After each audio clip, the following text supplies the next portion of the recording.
병원에 오신 분들이 간혹 물어보시는 게 있습니다. 걷고 나면 불편하다? 조금 오래 걸으면 여기저기 아픈 데가 생긴다.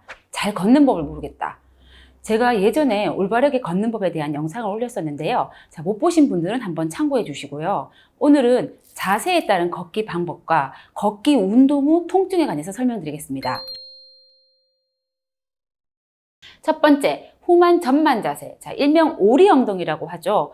오리 엉덩이는 엉덩이가 크신 분이 아니라 전만 후만 자세, 골반 전방 경사에 의해서 체형적으로 엉덩이를 쭉 이렇게 내밀고 있는 체형을 말합니다. 이 체형은 무게중심이 앞쪽으로 쏠린 경우가 많으므로 뒤꿈치부터 걸으셔야 합니다. 걷기 방법 중에 걸음의 시작인 뒤꿈치부터인데 이 자세는 골반의 전방 경사로 인해 뒤꿈치부터 걷기가 힘듭니다. 그래서 오래 걸으면 허리가 아프다고도 하죠. 허리 통증을 예방하고자 하면 걸을 때 복부에 힘을 주고 뒤꿈치부터 걸어주시면 좋습니다.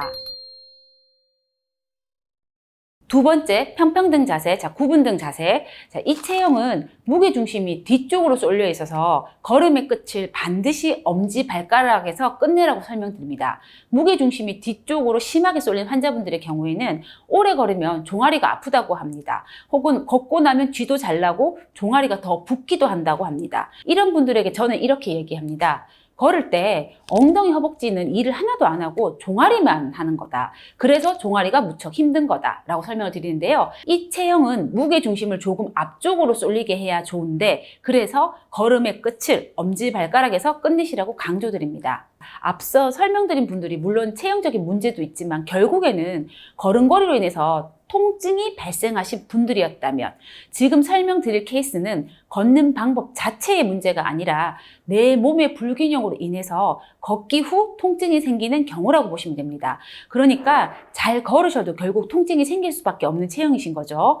골반이 틀어져 다리 길이 차이가 나서 체중이 한쪽으로 부하가 되는 경우에 장시간 걸으면 한쪽에 무릎, 고관절, 골반통 등이 생길 수 있습니다. 또 평발 환자분의 경우에는 걷는 운동은 종아리 외측, 즉 정강이 통증이나 발목의 통증 등의 문제가 생길 수 있습니다. 자, 실례로 환자분이 러닝머신 위에서 똑바로 못 걷겠다고 합니다. 분명히 가운데서 운동을 시작하는데 한쪽으로 기울어 자꾸 지니까 운동 집중력이 떨어지고 넘어질 것 같아서 그래서 이때부터 걷는 운동은 못했다고 합니다. 그리고 한쪽 무릎이 아프기도 하는 등 운동을 시작해서 몸이 더 힘들다고 호소했습니다. 자, 이 환자분은 좌우 골반이 틀어지며 다리 길이 차가 심한 경우인데요. 앞으로 똑바로 걷지만 좌우의 다리 길이 차이로 인해서 무게중심이 한쪽으로 이렇게 기울어지는 것이니 이 과정에서 체중 분산이 고르지 못해서 한쪽에 과부하가 되니까 통증이 생기는 것입니다.